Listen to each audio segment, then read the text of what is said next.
Movie की शुरुआत एक औरत से होती है जिसका नाम जेसिका है, जो हाल ही में विधवा हो चुकी है क्योंकि उसके हस्बैंड की मौत हो गई है। जेसिका को एक कार्गो ट्रेलर में अपनी चीज़ें पैक करते हुए दिखाया जाता है ताकि वो रोड ट्रिप पर जा सके। जब वो तैयारी मुकम्मल कर लेती है तो अपने फ़ोन पर एक मैप ऐप खोलती है, जिससे ये पता चलता है कि वो शहर से बाहर 4 दिन के ट्रिप पर जा रही है ताकि नई ज़िंदगी का आगाज़ कर सके। उसका शहर से बाहर का ये सफ़र अच्छी तरह से जारी रहता है। वो कुछ देर के लिए ड्राइव को एंजॉय करती है और आखिर वो एक हाईवे पर पहुंचती है जो जंगल के बीचों बीच है। अब कुछ देर बाद वो एक खामोश सड़क पर ड्राइव करती है, जहां उसके सामने एक ब्लैक कलर की गाड़ी आहिस्ता चल रही होती है और अजीब सा बिहेव कर रही होती है। वो ब्लैक गाड़ी बहुत आहिस्ता चल रही होती है और जब भी जेसिका उसे ओवरटेक करने की कोशिश करती है तो वो गाड़ी अचानक तेज़ हो जाती है। जेसिका ज़्यादा इंतज़ार नहीं करना चाहती, इसलिए वो फैसला करती है कि वो अपनी गाड़ी की स्पीड बढ़ा ले और दूसरी लेन में जाकर गुजर जाए। लेकिन वो काली गाड़ी भी बिल्कुल उसी स्पीड से चलने लगती है ताकि जेसिका वापस राइट लेन में ना आ सके। सिचुएशन और भी बिगड़ जाती है जब एक बड़ा ट्रक जेसिका की तरफ आता हुआ नजर आता है, लेकिन वो काली गाड़ी फिर भी आहिस्ता होने का नाम नहीं लेती। खुशकिस्मती से जेसिका ट्रक के टकराने से कुछ सेकंड पहले ही कामयाबी से उस गाड़ी को ओवरटेक कर लेती है। अब चंद सेकंड में वो काली गाड़ी फिर से तेज़ होकर जेसिका के करीब पहुंच जाती है और हॉर्न बजाने लगती है। फिर दोनों गाड़ियां एक चौराहे पर अलग हो जाती हैं और जेसिका रुककर अपने दिल की धड़कन को नॉर्मल करने के लिए सांस लेती है। इसी शाम वो एक पेट्रोल पंप पर गैस भर रही होती है और अपने डैड से फ़ोन पर बात कर रही होती है।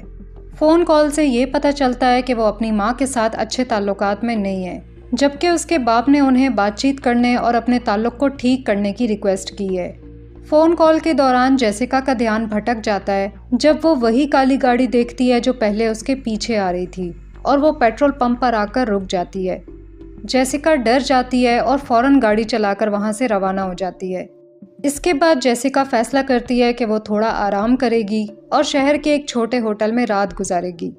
जब वो होटल में मौजूद होती है तो उसकी माँ की कॉल आती है, मगर वो कॉल का जवाब नहीं देती। सोने से पहले वो अपनी और अपने मरे हुए हस्बैंड की कुछ पिक्चर्स देखती है और उन खूबसूरत लम्हों के बारे में सोचती है जो उन्होंने एक साथ गुजारे थे। गुस्से और गम के दरमियान वो कुछ आंसू बहा देती है और फिर सोने का फैसला करती है। सुबह जब वो रवाना होने वाली होती है तो एक मशकूक नजर आने वाला अजनबी उसके पास आकर खड़ा हो जाता है, जिसके हाथ पर प्लास्टर लगा होता है। जेसिका थोड़ी हैरान हो जाती है जब वो अजनबी अपने आप को वही शख्स बताता है जो काली गाड़ी चला रहा था। वो शर्मिंदगी से माजरत करता है और बताता है कि वो ड्राइव करते हुए मोबाइल पर मैसेजेस पढ़ रहा था और इसलिए जो कुछ भी हुआ उसने उस पर ध्यान नहीं दिया। फिर वो जेसिका से और ज़्यादा सवालात करना शुरू करता है, जैसे कि क्या वो यहाँ के करीब रहती है और कहाँ जा रही है, जो जेसिका को बहुत अजीब लगता है। वो फ़ौरन अपनी बात ख़त्म करती है और वहाँ से रवाना हो जाती है। कुछ ही देर बाद वो आखिर शहर छोड़ देती है और अब जंगल के बीचों बीच हाईवे पर गाड़ी चला रही होती है। कुछ देर ड्राइव करने के बाद वो दोबारा उस काली गाड़ी को सड़क के बीचों बीच खड़ी हुई देखती है और वही मशकूक अजनबी बीच में खड़ा नजर आता है, जैसे वो गुम गया हो। जेसिका मोहतात नजर आती है और फौरन अपनी गाड़ी का लॉक लगा देती है। फिर वो खिड़की का शीशा थोड़ा सा नीचे करके उस अजनबी को अपनी बात करने देती है, जिसमें वो दावा करता है कि उसकी गाड़ी का इंजन अचानक बंद हो गया है। वो जेसिका से रिक्वेस्ट करता है कि वो उसे करीबी पेट्रोल पंप तक लिफ्ट दे दे। अपनी सेफ्टी के बारे में फ़िक्रमंद जेसिका ये मशवरा देती है कि वो खुद पेट्रोल पंप जाकर वहाँ से किसी मैकेनिक को भेज सकती है ताकि उसकी मदद हो सके, लेकिन वो अजनबी इनकार करता है और ज़िद करता है कि जेसिका खुद उसकी मदद करे। इस पर जेसिका को शक होता है तो वो फ़ौरन अपनी गाड़ी की स्पीड बढ़ाकर वहाँ से रवाना हो जाती है। फिर वो अपना अगला स्टॉप रात देर से एक और पेट्रोल पंप पर करती है। आराम करते हुए जेसिका आखिर अपनी माँ का फ़ोन उठा लेती है। उसकी माँ गुस्से में लगती है क्योंकि जेसिका ने बग़ैर इत्तला दिए शहर छोड़ दिया, लेकिन अब जेसिका ने अपना फ़ैसला कर लिया है। वो बताती है कि वो ये सब अपने हस्बैंड से आगे बढ़ने के लिए कर रही है। तभी उसे हैरानी होती है जब वो फिर से वही काली गाड़ी देखती है जो पार्किंग लॉट में आकर रुकती है और रेस्टिंग एरिया में एंटर होती है। जेसिका डर जाती है और फ़ौरन वापस अपनी गाड़ी में जाकर बैठ जाती है, क्योंकि उसे अब यकीन हो जाता है कि वो अजनबी उसका पीछा कर रहा है। वो अजनबी उसकी खिड़की के पास आता है जैसा कि उसने सोचा था, लेकिन जेसिका उसके कुछ कहने से पहले ही गाड़ी चलाकर वहाँ से रवाना हो जाती है। मगर जब वो बाहर निकलने की कोशिश करती है तो एक वाइट कलर की वैन आकर उसका रास्ता रोक लेती है, जिससे वो अजनबी दोबारा उसके पास आ जाता है। वो कहता है कि वो सिर्फ बाथरूम इस्तेमाल करने आया है और जेसिका बिला वजह डर रही है। जेसिका उसे इग्नोर करती है और जैसे ही वो सफ़ेद वैन रास्ते से हट जाती है, जेसिका फ़ौरन गाड़ी चलाकर वहाँ से निकल जाती है। वो तेज़ गाड़ी चलाने लगती है क्योंकि वो अपने रेयर व्यू मिरर से उस काली गाड़ी को पीछे आते हुए देख सकती है। इसी वक्त जेसिका फैसला करती है कि वो 911 को कॉल करेगी और बताएगी कि उसका पीछा किया जा रहा है। लेकिन जब ऑपरेटर उससे उसकी लोकेशन पूछता है तो वो थोड़ी मायूस हो जाती है क्योंकि उसे भी ठीक से नहीं पता कि वो कहाँ है। जेसिका और भी घबरा जाती है जब वो काली गाड़ी तेज़ी से उसके करीब आती है, लेकिन अचानक वो गाड़ी उसके सामने से गुजरकर अंधेरे में गायब हो जाती है, जिससे ये पता चलता है कि वो गाड़ी उस मशकूक अजनबी की नहीं थी। फिर जेसिका 911 को बताती है कि ये रिपोर्ट गलत थी और वो थोड़ी सी सुकून में आ जाती है। लेकिन इसी लम्हे अचानक उसकी गाड़ी का कंट्रोल उसके हाथ से निकल जाता है और गाड़ी किनारे की तरफ जाकर सड़क से उतर जाती है। जब वो बाहर जाकर देखती है तो उसे पता चलता है कि उसके कार्गो ट्रेलर का एक टायर फट चुका है। इसी दौरान वो काली गाड़ी उसकी तरफ आती हुई नजर आती है, जिससे वो बहुत ज़्यादा डर जाती है। वो फौरन अपने कार्गो ट्रेलर को गाड़ी से अलग कर देती है और गाड़ी में बैठने की कोशिश करती है, मगर वक्त पर गाड़ी स्टार्ट नहीं कर पाती। इस बार वो मशकूक अजनबी फैसला करता है कि अब ड्रामा करने का वक्त ख़त्म हो चुका है और फौरन उसकी खिड़की तोड़ देता है।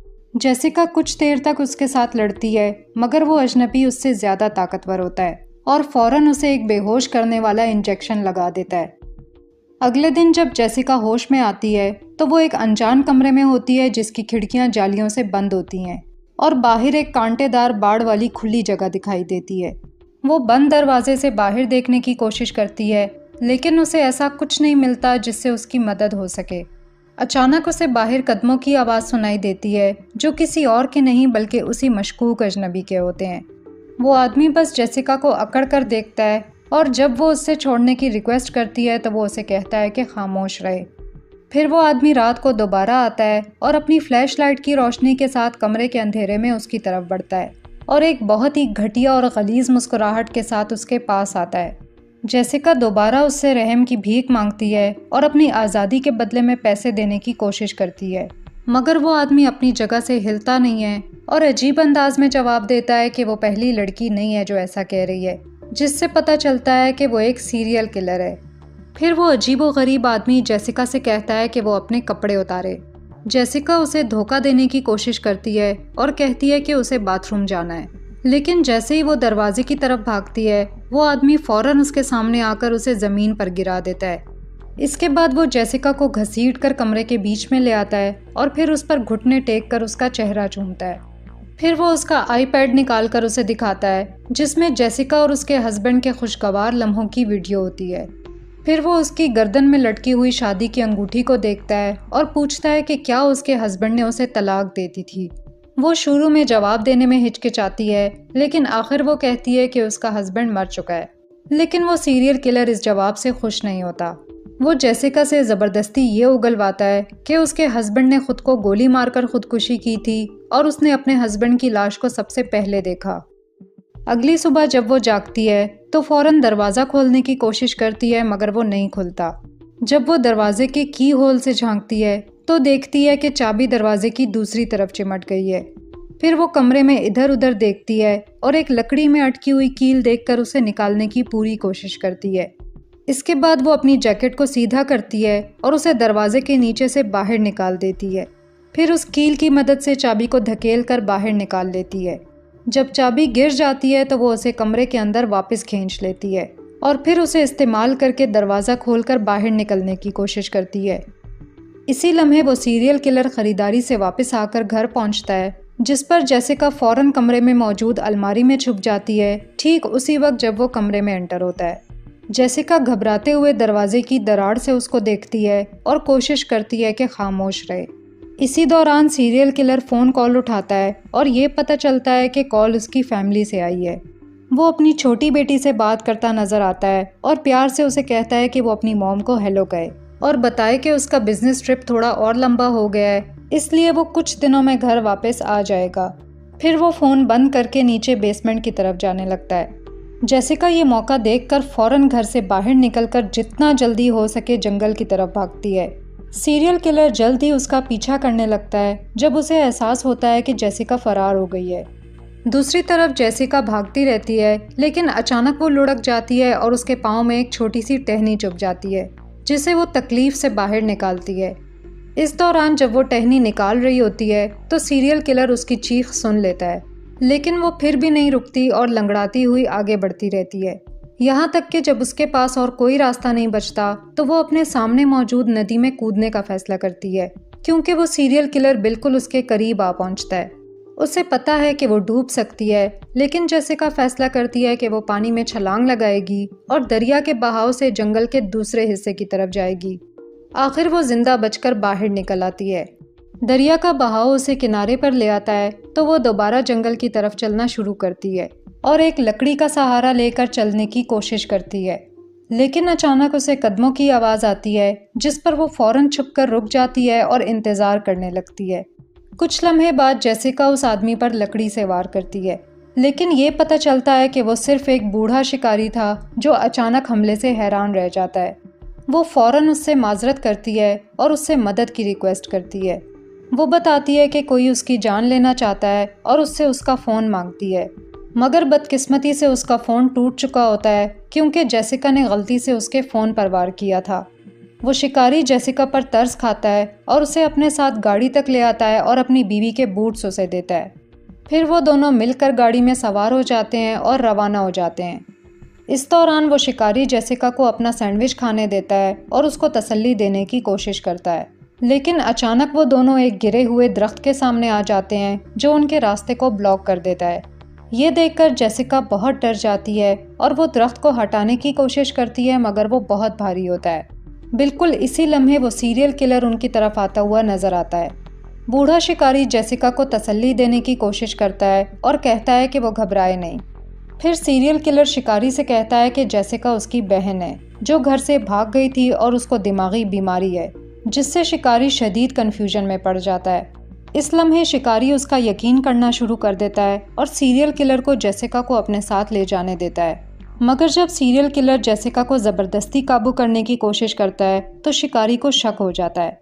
वो फौरन बंदूक से उसे धमकी देता है, जिस पर सीरियल किलर जेसिका को छोड़ देता है। जेसिका जब जंगल की तरफ भागती है तो उलझा हुआ शिकारी सीरियल किलर से उसका फ़ोन मांगता है, क्योंकि अगर जेसिका वाकई उसकी बहन है तो पुलिस शायद उसके दावे को साबित कर सकती है। लेकिन सीरियल किलर बूढ़े शिकारी को बुरी तरह से पीटता है और उसकी बंदूक से उसको गोली मारकर कत्ल कर देता है। इसी वक्त जेसिका जंगल की गहराई में भागना शुरू कर देती है, जबकि सीरियल किलर अब गन लेकर उसे ढूंढने के लिए जंगल में घूम रहा होता है। फिर रात हो जाती है और जेसिका आखिर एक चट्टान के नीचे तूफानी बारिश में आराम करने के लिए रुकती है, लेकिन बदकिस्मती से सीरियल किलर उसके करीब ही होता है और अपनी फ्लैश लाइट को चमकाते हुए उसे ढूंढ रहा होता है। जब जेसिका को लगता है कि खतरा टल गया है तो वो जाने लगती है, लेकिन फिर पता चलता है कि वो सीरियल किलर अभी भी वहाँ मौजूद है और उसके हाथ में गोली मार देता है। जेसिका फिर भी किसी तरह उसके सामने से बच निकलती है और दोबारा झाड़ियों के नीचे छुप जाती है, जबकि वो सीरियल किलर एक बार फिर उसे ढूंढता है। फिर वो सीरियल किलर जेसिका से बात करके उसे डराने लगता है। वो कहता है कि गोली की चोट के साथ उसके पास अब सिर्फ 2 घंटे हैं। अगर वो बाहर ना आई तो वो खून बहने से मर जाएगी। फिर वो उसे मशवरा देता है कि अब वो बाहर आकर उससे लड़ ले, क्योंकि उसके पास लड़ने की ताकत बाकी है। उसे और ज़्यादा तंग करने के लिए वो राइफल नीचे रख देता है और कहता है कि वो अगले 1 मिनट तक आज़ाद है, अगर चाहे तो राइफल उठाकर उससे लड़ सकती है। वो जेसिका को और ज़्यादा तंग करता रहता है, यहाँ तक कि उसके मरे हुए हस्बैंड का जिक्र करते हुए उसे कहता है कि उसका हस्बैंड भी बुज़दिल था, ताकि जेसिका के गुस्से को भड़का सके। जेसिका के बाहर ना आने का इंतज़ार करने के साथ साथ सीरियल किलर की बर्दाश्त ख़त्म हो जाती है और वो गुस्से में आकर चिल्लाता है कि वो उसे पकड़ने आ रहा है। लेकिन जेसिका राइफल की तरफ नहीं बढ़ती, बल्कि इंतज़ार करती रहती है जब तक कि वो सीरियल किलर राइफल उठाकर चला ना जाए। इसके बाद जेसिका छुपने से बाहर आती है और थोड़ी दूर चलती है। फिर थकन की वजह से वो एक दरख्त के नीचे सो जाती है। अगली सुबह जब वो जागती है तो देखती है कि वो अभी भी जंगल के बीच में है। फिर वो खुद को मुश्किल इलाके में चलने पर मजबूर करती है जब उसे एक गाड़ी की आवाज़ आती है। वो देख लेती है कि वो उसी सीरियल किलर की गाड़ी है। वो सीरियल किलर उस मुर्दा शिकारी की लाश निकालता है और उसे एक खोदी हुई कब्र में घसीटकर दफन कर देता है। जब वो लाश को दफन करने जाता है तो जेसिका चुपके से उसकी गाड़ी के करीब पहुंचती है और दरवाज़ा खोलने की कोशिश करती है। दरवाज़ा लॉक नहीं होता तो वो गाड़ी में बैठ जाती है और मदद के लिए कोई चीज़ ढूंढने लगती है। आखिर वो उसका फ़ोन ढूंढ लेती है। इसी दौरान सीरियल किलर लाश को दफन कर देता है, इसलिए जेसिका फ़ौरन गाड़ी के पिछले हिस्से में छुप जाती है। फिर वो सीरियल किलर दोबारा गाड़ी में आकर वापस ड्राइव करना शुरू कर देता है। वहाँ जेसिका को हथियार के तौर पर एक टायर रेंच मिलता है और वो फ़ौरन 911 पर कॉल करने लगती है, मगर वो कुछ भी साफ तौर पर नहीं कह पाती क्योंकि वो ज़्यादा ऊंचा नहीं बोल सकती। ज़्यादा वक्त नहीं गुजरता कि सीरियल किलर को ये महसूस होता है कि उसका फ़ोन गायब है। वो अपने इर्द गिर्द देखता है और जब उसे फ़ोन नहीं मिलता तो गाड़ी रोककर दोबारा ढूंढने लगता है। जेसिका को ये एहसास होता है कि सीरियल किलर उसे देखने वाला है, इसलिए वो फ़ौरन सामने आकर टायर रेंच से सीरियल किलर को मारना शुरू कर देती है। इसके बाद सीरियल किलर पागलों की तरह गाड़ी चलाता है और बार बार जेसिका को अपने चाकू से मारने की कोशिश करता है, लेकिन जेसिका उसके बाजू पर वार करती है जिससे वो चाकू छोड़ देता है। फिर जेसिका टायर रेंच से उसका गला घोंटती है और उसकी कलाई में चाकू घोंप देती है, जिससे वो गाड़ी का स्टीयरिंग व्हील काबू में नहीं रख पाता और दोनों एक खौफनाक एक्सीडेंट का शिकार हो जाते हैं। एक्सीडेंट के बाद जेसिका मलबे से बाहर निकलती है और अपनी धुंधली आंखों से एक हेलीकॉप्टर देखती है। हेलीकॉप्टर को देखकर उसे उम्मीद होती है और वो अपनी सारी ताकत लगाकर खड़ी हो जाती है और चलने लगती है, यहाँ तक कि वो एक खुली जगह तक पहुँच जाती है। दूसरी तरफ एक्सीडेंट की जगह पर हम देखते हैं कि वो सीरियल किलर अभी तक जिंदा है। जेसिका के पास अभी भी उसका फ़ोन मौजूद होता है और वो फैसला करती है कि उसकी बीवी को कॉल करे ताकि वो उसे ये बता सके कि उसका हस्बैंड किसी बिजनेस ट्रिप पर नहीं है बल्कि वो एक सीरियल किलर है।